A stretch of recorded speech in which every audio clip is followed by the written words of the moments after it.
Welcome to EnglishClass101.com's English in 3 minutes, the fastest, easiest, and most fun way to learn English.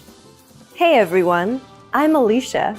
This series will teach you some easy ways to ask and answer common questions in English. It's really useful and it only takes 3 minutes. In this lesson, you're going to learn some new ways to ask someone, "What's your name?" including one that you can use when you have forgotten someone's name. Now, "What is your name?" was probably one of the first questions you learned when you started studying English. I have to tell you, though, that most native speakers of English would never say this. In English, just like in other languages, it is often more polite to be a little indirect. Of course, the easiest way to avoid asking the question directly is to not ask at all. Just introduce yourself, and most people will respond by doing the same. When introducing yourself, simple is nearly always best. Just say, "Hi, I'm Alicia." To show that you want to know the other person's name, just add "and you" at the end. "Hi, I'm Alicia. And you?" "Hi, I'm Alicia. And you?" Just like before, take out my name, Alicia, and put your name in its place. After you say this, the other person will tell you his or her name. Okay, now let's talk about an embarrassing situation that happens to everybody.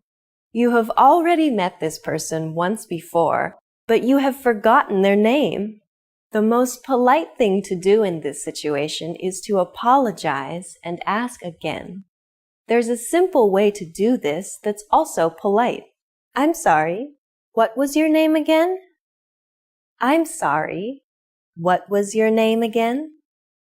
This sentence is very similar to "What's your name?"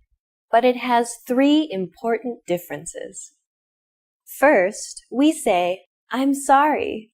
A small apology can go a long way. After that, we say, "What was your name?" This is just like, "What is your name?" But instead of is, we use the past tense was. This is really important as it tells the other person that you remember meeting them. You haven't forgotten him or her. You have just forgotten the name. This little word makes all the difference. "I'm sorry. What was your name?" Finally, we add again to the end. This is another hint that tells the other person that you remember learning his or her name before, but you just can't recall it right now. "I'm sorry. What was your name again?" This phrase is appropriate for both formal and informal situations. Now it's time for Alicia's advice. In the United States, it's normal to address people by name in conversation more than once. In both formal and informal situations, it's a way to show respect or interest in the other person and can help you make friends. It is also a great way to practice someone's name so you don't forget it. If you are talking to someone named Anne, for example, instead of just, "What do you do for fun?" you could say, "Anne, what do you do for fun?" You can also put the name at the end of the sentence. "What do you do for fun, Anne?" You don't want to say the person's name too often or it will sound a little strange. But if you practice someone's name like this, you won't forget it. And people love to hear their own name. In this lesson, we learned what to say when we forget someone's name.